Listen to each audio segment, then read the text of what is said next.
ஞானானந்தமயம் தேவம் நிர்மலஸ்படிகாகிருதியும் ஆதாரம் சர்வ வித்யானாம் ஹயக்ரீவம் பாஸ்மகே. நெக்ஸ்ட் ஜென் டிவி நேயர்களுக்கு அஸ்ட்ரோ கேஎஸ் ஐயங்காரின் பணிவான நமஸ்காரங்கள். வார பலன் 26/8/2024 1/9/2024 வரை உண்டான வாரத்திற்கு மேஷம் முதல் மீனம் வரை என்னென்ன பலன்கள்னு பார்ப்போம். அதற்கு முன்னாடி இந்த வாரத்தில் கோல்சாரம் எப்படி இருக்குது அப்படின்றத பார்ப்போம். அதற்கு பிறகு இந்த வாரத்தில் வரக்கூடிய விசேஷ நாட்கள், அதற்கு பிறகு இந்த வாரத்தில் வரக்கூடிய எந்தெந்த ராசிக்காரர்களுக்கு சந்திராஷ்டமம் அப்படின்றத பார்ப்போம் வருஷப்படுத்தி. இந்த வாரத்தில் பார்த்தாலேனால் கோல்சார பிரகாரம் ராசிக்கு, அதாவது ரிஷப ராசி, காலபுருஷ தத்துவத்தின் 2வது ராசியான ரிஷப ராசியில் குரு, மிதுனத்தில் செவ்வாய், கடகத்தில் புதன், சிம்மத்தில் சூரியன், கன்னியில் சுக்கிரன் கேது, கும்பத்தில் சனி, வக்ரகதியில் இருக்கார், மீனத்தில் ராகு. இந்த வாரத்தில் அதிவேகமாக செல்லக்கூடிய கிரகமான சந்திரன் ரிஷபத்தில் கிருத்திகை நட்சத்திரத்தில் இந்த வாரத்தை ஆரம்பிக்கிறார். மக நட்சத்திரம் சிம்ம ராசி வரலும் போகிறார். இது இந்த வாரத்தினுடைய கோல்சாரம். இந்த வாரத்தில் வரக்கூடிய விசேஷ நாட்கள் அப்படின்னு பார்த்தாங்கன்னா, இந்த வாரம் மொத்தமே விசேஷம். 26ஆம் தேதி அன்றைக்கி பார்த்தாங்கன்னா ஸ்ரீ ஜெயந்தி வைகானசம்னு போட்டிருப்பாள். அதாவது கோவில்களில் பண்ணக்கூடியது, அதாவது வைகானச ஆகமம்னு சொல்லக்கூடியது. வைகானச ஆகமம், பாஞ்சராத்திர ஆகமம்னு 2 வகையில் இருக்குது. இதில் கோவிலில் கடைபிடிக்கக்கூடியது வைகானச ஆகமத்தில் ஒரு வகை, அதாவது ஒரு வகையான ஆகமம் வைகானச ஆகமம், அதாவது அந்த முனிவர் ஏற்படுத்தி வச்ச ஒரு ப்ராக்டிஸ்ன்னு சொல்லக்கூடியது. அதன் வழி அந்த ப்ராக்டிஸில் இருக்கக்கூடிய கோவில்களில் 26/8/2024 கிருஷ்ண ஜெயந்தி கொண்டாடுறோம். 27ஆம் தேதி பாஞ்சராத்திரம், அன்னைக்கு பாஞ்சராத்திர வழியில் கொண்டாடக்கூடிய வாழ்க்கை அன்னைக்கு கிருஷ்ண ஜெயந்தி. ரோகிணி நட்சத்திரம், அஷ்டமி திதி ரெண்டுமே சேர்ந்து வரக்கூடிய காலகட்டம். இதில் ஸ்ரீ சன்னதின்னு சொல்லக்கூடிய அகோபில மடம் ஆதீனத்துக்கு உண்டான சிஷ்யார்கள் எல்லாரும் கொண்டாடக்கூடியதும், முனித்திரியம்னு சொல்லக்கூடிய ஸ்ரீ பாதுகா இதில் கொண்டாடக்கூடிய எல்லாரும் இந்த ஸ்ரீ ஜெயந்தியை 27ஆம் தேதியை இந்த வாட்டி கொண்டாடுறார். 2 பேருக்குமே சேர்த்து வருது ரோகிணி நட்சத்திரம் மற்றும் அஷ்டமி திதி அப்படின்னு சொல்லக்கூடியது.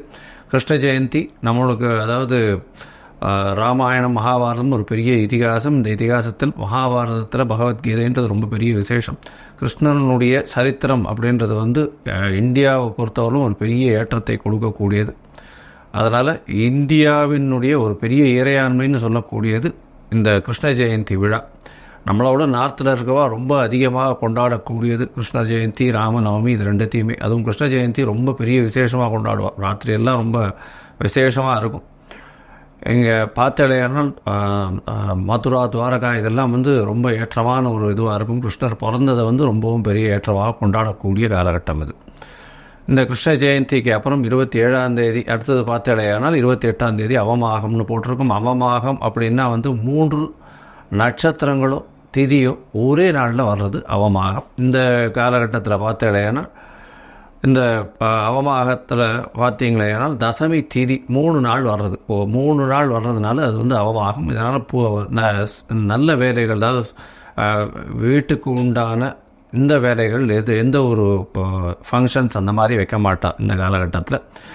அதே மாதிரி அவமாகத்தில் எந்த ஒரு ஃபங்க்ஷன்ஸும் ஃபங்க்ஷன்ஸ் வைக்கிறது கிடையாது. ஃபங்க்ஷன்ஸ் சொல்லப்போனால் ஆற்றுல நடக்கக்கூடிய விசேஷங்கள் எதுவும் பண்ணக்கூடியது கிடையாது. ஆவணி மாதமாக இருந்தாலும் இந்த காலத்தை தவிர்க்கிறது ரொம்பவும் நல்லது. 29ஆம் தேதி பார்த்தாலேயானால் ஏகாதசி, ஸ்மார்த்த ஏகாதசின்னு போட்டிருக்கு. 29ஆம் தேதி 30ஆம் தேதி வைஷ்ணவ ஏகாதசி மற்றும் வைஷ்ணவ ஏகாதசி. அதனால் வைஷ்ணவர்களுக்கு மிகவும் ஏற்றமான காலகட்டம். அவர்கள் உபவாசம் இருக்கிறது ரொம்ப விசேஷம். அதாவது முடியாதவா, உடல்நிலையில் காம்ப்ரமைஸ்டாக இருக்கிறவா, அதை தவிர சுகர் பேஷண்ட்டு, பிபி பேஷண்ட் இந்த மாதிரிலாம் இருக்கிறவா, சின்ன குழந்தைங்க, அதை தவிர கர்ப்பிணி பெண்கள் இவாள்லாம் எக்ஸம்ட் ஆகிடுவா இதுக்கு. ஒருவேளை அவளும் பண்ணுறாள் இருந்தால் அதை சுஜின்னு பண்ணி ஸ்வீட் மட்டும் இது பண்ணி சாப்பிடுவாள்.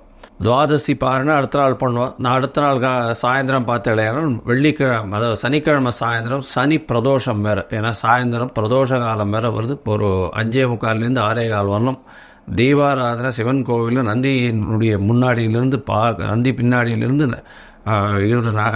அதாவது சிவனை சேவிக்கிறது மூலியமாக எல்லா வித தோஷங்களும் அற்ற காலமாக இருக்கும். இந்த பிரதோஷத்துக்கு விரதம் இருக்கிறது ரொம்ப பெரிய ஏற்றம். பிரதோஷத்துக்கு விரதம், அதாவது எதையாவது நினச்சிட்டு விரதம் இருக்கிறது அப்படின்றதன் மூலியமாக அந்த பிரச்சனைகளிலிருந்து நிச்சயமாக விடுபடக்கூடிய காலகட்டமாக அமைய போகிறது.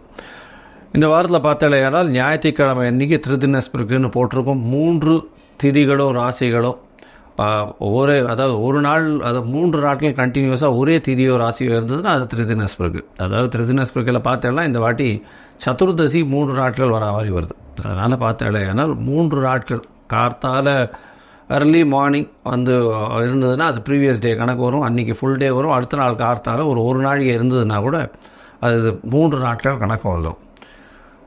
இந்த திருதினஸ்பிறகுலேயும் வந்து விசேஷங்கள் எதுவும் மாத்திரை பண்ணுறதில்லை, அதையும் அவாய்ட் பண்ணிடுறது நல்லது.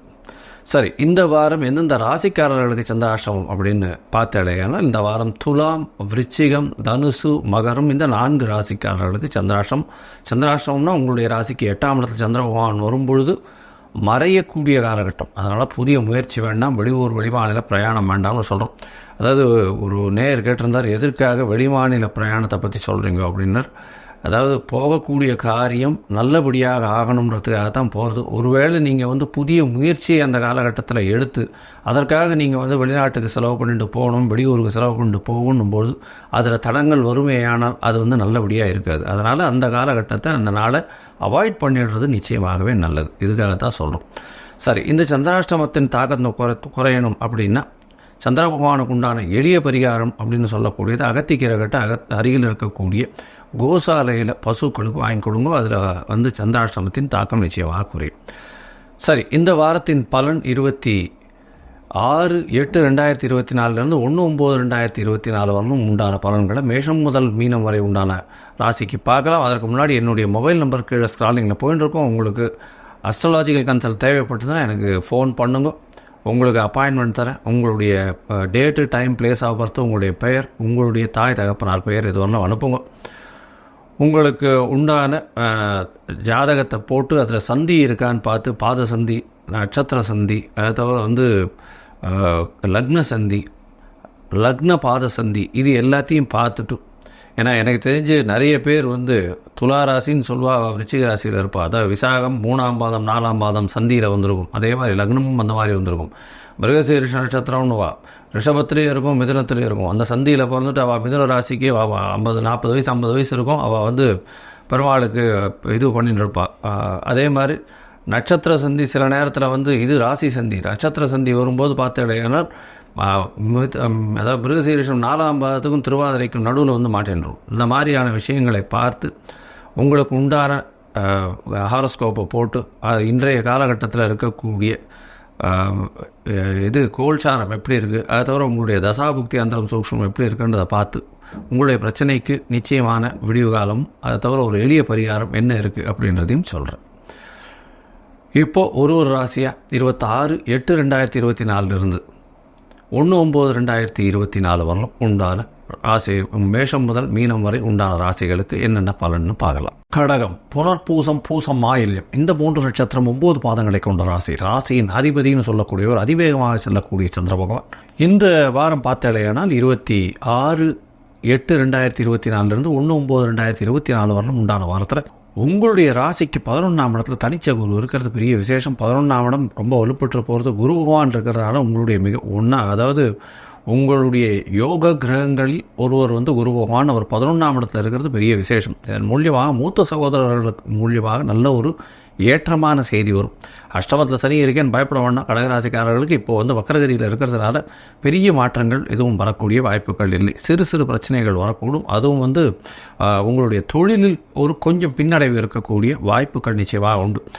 இந்த வாரத்தில் உங்களுடைய ராசிக்கு பார்த்தோன்னா 12ஆம் அதிபதியே வந்து ராசியில் இருக்கார். அதன் மூலியமாக பார்த்தாலேனால் 12ஆம் அதிபதியே ராசியில் இருக்கிறதுனால செலவுகள் கொஞ்சம் அதிகமாக இருக்கக்கூடிய காலகட்டம். உங்களுடைய ராசிக்கு மிகப்பெரிய யோகர்னு சொல்லக்கூடியவர் 5/10க்கு உண்டானவர். அவர் வந்து செவ்வாய் பகவான் உங்களுடைய ராசிக்கு 12ஆம் இடத்துல இருக்கார். அதனால் ரியல் எஸ்டேட் தொழிலில் இருக்கிறவா, அதை தவிர வந்து இந்த வயல் அதெல்லாம் வச்சுட்டு இருக்கவங்க, விற்கிறதுக்கு பார்த்துட்டு இருக்கவங்க, அவங்களுக்கெல்லாம் பெரிய ஏற்றம் கிடைக்கக்கூடிய காலகட்டமாக அமைய போகிறது. அதே மாதிரி களிமண்ணில் செய்யக்கூடிய இது பாத்திரங்கள், அதாவது களிமண்ணில் செய்யக்கூடிய இந்த பானை, சட்டி அந்த மாதிரியான விஷயங்கள், அதை தவிர வந்து இந்த களிமண்ணில் இந்த குதிரை இதெல்லாம் பாடுறாங்க இல்லையா, அந்த இவங்களுக்கு பண்ணுறவங்களுக்கு பெரிய ஏற்றம், மண்பாண்டம் செய்யக்கூடியவர்கள் அவர்களுக்கு பெரிய ஏற்றம் கிடைக்கக்கூடிய காலகட்டமாக அமைய போகிறது. இந்த வாரத்தில் உங்களுடைய ராசிக்கு 2ஆம் இடத்துல இருக்கக்கூடிய சூரியன் தனித்து ஆட்சி பெற்று இருக்கிறது பெரிய விசேஷம்.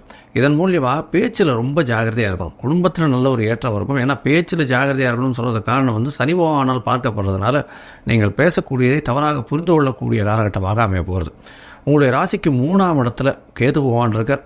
முயற்சி ஸ்தானாதிபதியான புதனே உங்களுடைய ராசியில் இருக்கிறதன் மூலியமாக நல்ல ஒரு ஏற்றம் இருக்கும். ஆனால் சில முயற்சிகள்னால தேவையற்ற முயற்சிகளாக போகக்கூடிய வாய்ப்புகள் உண்டு. இந்த முயற்சிகள் வந்து சில நேரம் பொருள் விரயத்தை ஏற்படுத்தக்கூடிய வாய்ப்புகள் உண்டு. உங்களுக்கு பார்த்தீங்களேனால் 3ஆம் இடத்துல 4ஆம் அதிபதி நீச்சப்பட்டு போயிருக்கிறதுனால இந்த வாரம் சுக்கிரன் நீச்சத்தில் இருக்கிறதுனால கண்டிப்பாக தாயின் உடல்நிலையில் சற்று பின்னடைவு ஏற்படக்கூடிய வாய்ப்புகள் உண்டு. இந்த வாரம் 26ஆம் தேதியிலிருந்து 28ஆம் தேதி காலை வரலும் பார்த்தோன்னா ஒரு 8:30 மணி வரலும் சந்திர பகவான் உங்களுடைய ராசிக்கு 11ஆம் இடத்துல இருக்கார். குரு சந்திர யோகம் அமையிறது. கஜகேசரி யோகம்னு சொல்லக்கூடிய குரு சந்திர யோகம் ராசிநாதனே 11ஆம் இடத்துல இருக்கிறதுனால எந்தவித தோஷமும் அற்ற காலமாக இருக்கக்கூடிய காலகட்டம். எதை நினைத்தாலும் அதை வெற்றிகரமாக செயல்படுத்தக்கூடிய காலகட்டமாக இருக்கும். மூத்த சகோதர சகோதரிகள் மூலியமாக அன்பு பாராட்டப்படக்கூடிய வாய்ப்புகள் உண்டு. இந்த வாரம் பார்த்தாலேயானால் 11ஆம் இடத்தில் இருக்கக்கூடிய குரு சந்திரன் மூலியமாக உங்களுக்கு ஒரு அதீத லாபம் தொழிலில் வரக்கூடிய வாய்ப்புகள் நிச்சயமாக இருக்கும். 28ஆம் தேதி கார்த்தாலிருந்து 30ஆம் தேதி காலை மதியம் ஒரு 3 மணி வரணும் பார்த்தோன்னா உங்களுடைய ராசிக்கு 12ஆம் இடத்துல சந்திர பகவான் போகிறார். 12ஆம் இடத்துல போகும்போது சந்திர மங்கள யோகம் அமையிறது. இந்த மூலியமாக பார்த்தோன்னா பூமி விற்கணும்னு நினைக்கிறவங்க, அதாவது ரொம்ப நாளாக விலை போகலை, இவ்வளோ நாளாக விலை போகாமல் இருக்குது, விற்கணும் அப்படின்னு இருக்கிறவங்களுக்கு இந்த காலகட்டத்தில் நிச்சயமாக விலை போகக்கூடிய வாய்ப்புகள் உண்டு. 12ஆம் இடத்துல இருக்கக்கூடிய செவ்வாய் பகவான் சந்திர பகவான் பரிவர்த்தனை யோகம் வேறு பெறுறார். அதாவது புதன் உங்களுடைய ராசியிலையும் ராசிக்கு 12ஆம் அதிபதியான புதன் உங்களுடைய ராசியில் ராசியின் அதிபதி 12ஆம் இடத்துல மாறி இருக்கிறது பரிவர்த்தனை யோகம்னு சொல்லக்கூடியது. இதன் மூலியமாக ஆட்சி பெற்றதற்கு சமம் அப்படின்னு சொல்லுவாள். அதனால் வந்து ராசிநாதனே ராசியில் ஆட்சி பெற்றதுனால நீங்கள் நினைத்த காரியங்கள் எளிதாக நிறைவேறக்கூடிய வாய்ப்புகள் உண்டு. எது நினைச்சீங்களோ அது கண்டிப்பாக நடக்கும். படிக்கக்கூடிய மாணவ மாணவர்களுக்கெல்லாம் பெரிய ஏற்றம் கிடைக்கக்கூடிய காலகட்டம். போட்டித் தேர்வில் வெற்றி பெறக்கூடிய வாய்ப்புகள் நிச்சயமாக உண்டு. இந்த வாரத்தில் பார்த்தீங்கன்னா 30ஆம் தேதியிலிருந்து 1ஆம் தேதி ராத்திரி ஒரு 11:45 வரணும் 11:30 வரணும் சந்திர பகவான் உங்களுடைய ராசியிலே இருக்கார். ராசிநாதன் ஆட்சி பெற்று போயிருக்கிறது பெரிய ஏற்றம். அதனால் உடல் நலத்தில் நல்ல ஏற்றம் இருக்கும். வெளிநாடு வெளியூர் போகக்கூடிய பாக்கியம் நிச்சயமாக வரும். வெளிநாட்டு பொருட்கள் விற்கக்கூடிய வாய்ப்புகள் நிச்சயமாக இருக்குது. இந்த வாரத்தில் பார்த்தாலேயானால் சமையல் கலை வல்லுநர்கள், காய்கறி பழம், அதாவது எளிதில் அழுகக்கூடிய பொருட்கள் விற்கிறவங்க, அது தவிர பார்த்தாலேயானால் இந்த அழகு கலை பொருட்கள் விற்கிறவங்க, பால் விற்கிறவங்க, இவங்களுக்கெல்லாம் வந்து பெரிய ஏற்றமான காலம் வரப்போகிறது இருக்க போகிறது. இந்த வாரத்தில் வந்து 1ஆம் தேதியிலிருந்து 4ஆம் தேதி, அதாவது 1ஆம் தேதி ராத்திரியிலிருந்து 4ஆம் தேதி காலை ஒரு 10:30 மணி வரலும் சந்திர பகவான் உங்களுடைய ராசிக்கு 2ஆம் இடத்துல இருக்கார். 2ஆம் இடத்துல இருக்கும்போது குருவும் சூரியனும் சேர்ந்து இருக்கக்கூடிய சூரியனும் சந்திரனும் சேர்ந்து இருக்கக்கூடிய அமாவாசை யோகம் வருது. 2ஆம் இடம் வலுப்பெற்று போய் இருக்கக்கூடிய காலகட்டமாக அமைய போகிறது. சனி பகவானால் பார்க்கப்படுறதுனால கொஞ்சம் உடல்நிலையில் சற்று பின்னடைவு இருக்கும். குடும்பத்தில் கொஞ்சம் ஜாகிரதையாக இருக்கிறது நல்லது. இந்த வாரத்தில் வந்து நீங்கள் அருகில் இருக்கக்கூடிய கற்பகாம்பாள் கோவிலுக்கு போயிட்டு வாங்கும். அதன் மூலியமாக நல்ல ஒரு ஏற்றமும் மாற்றமும் நல்லபடியாக வரும். அதை தவிர பார்த்தா இந்த வாரம் சனி பிரதோஷம் வரும். அஷ்டமத்து சனி வேறு இருக்குது, வக்கரகதியில் இருக்கார். குடும்பத்தில் நல்லபடியாக இருக்கும். இருந்தாலும் சனி பகவான் பார்க்கறதுனால சிறு சிறு தொல்லைகள் வரும். பணவரவிற்கு பஞ்சம் இருக்காது. இந்த வாரம் சனி பிரதோஷம் போய் சேவிச்சுட்டு வாங்கும். நல்ல ஒரு ஏற்றமும் மாற்றமும் உங்களுடைய வாழ்வில் நிச்சயமாக வந்தே தீரும். லோகா சமஸ்தா சுகினோ பவந்து. நன்றி, நமஸ்காரம்.